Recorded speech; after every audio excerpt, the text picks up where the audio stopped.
What's up, man? How you doing? Okay, chilling, man. Well, exactly. Hold on. Yeah, exactly. It's pointing fingers. Well, would you guys mind talking on camera? Is that okay? I'm doing something for the. Okay, you just hold the mic, whatever. If you hold the mic. I got you. Okay, so like, what? All right, what's your reaction to these guys showing up today, man? Like, what's going through your mind right now? A reaction to them showing The up? counter protest, yes, sir.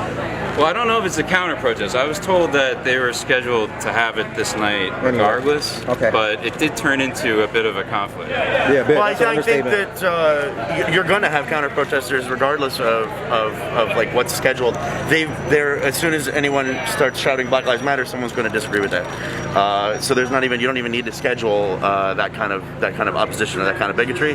So it does make sense. And I think one of the bigger problems with a slogan like defund the police is that people like that don't maybe necessarily understand what it means. It's sort of an open-ended statement. Sure, they think that we just want to get rid of police. Of course, that's not even close to being what we want.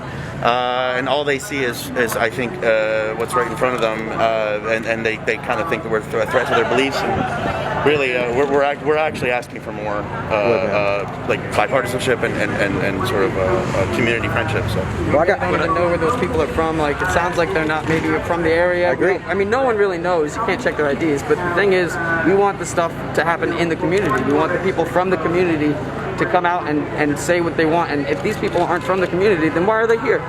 It's kind of, good question. you know. Were you able to catch any of it on film? Got the whole thing pretty much. All right, When so they were actually following from the parking lot. I really understand the conservative old white people because they're my parents. Okay. That's right, that demographic. They're the evangelicals that are somehow brainwashed by this president that everything they taught me about Jesus no longer matters as long as I guess you're a Republican. I don't know. They're okay, but what they get hung up on so much is when they see the worst. You know, sure, Black Lives Matter. When they see Black Lives Matter, all they see is that it means white lives don't matter. So that's why they immediately want to say all lives matter. The funny thing, what I try to say to them, is that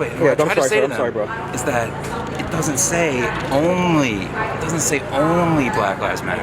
And of course, Black people believe all lives matter, but they feel that their lives matter less than white people's, and they're being treated that way. So that's my argument to some of them that just immediately jump to the absolutely. To the I don't even. Go ahead. Sorry, the whole laughable thing about it, and I'll let you guys finish because you guys are saying some deep shit right now. Back in the day when I grew up, they had something called Save the Whales. I don't know if you guys know what I'm talking about. Save the Whales. All right, now ask your parents and ask same people. I'm gonna ask people out there. I think when they did Save the Whales, did anyone ever say, "Hey, what about the dogs? Hey, what about the penguins? What about the pterodactyls?" Was that ever said? I mean, maybe you can bring it up in your next. That's my quote. Feel free to use it. But that's good. I like that. You know what I mean? It's like it's just real talk. You know, that's why. That's well, why and let's be real. And they're not out here because of the meeting. They're out here to protest us. Right. They're out here to start some shit. And a lot of more cops. I mean, I've seen the badges. I've seen a lot of the patches. I mean, it's just this crazy that a lot of out here to intimidate. That's the other thing is that, you know, they can take their badge off at the end of the day. Exactly. They're not a cop. Or their hood, for that matter.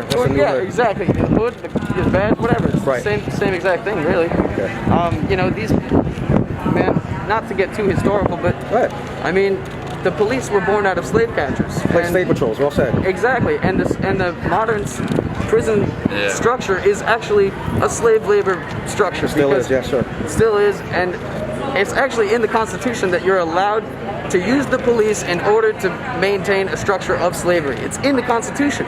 Those words it are there. also says that the only way they can have legal slavery is if you're incarcerated.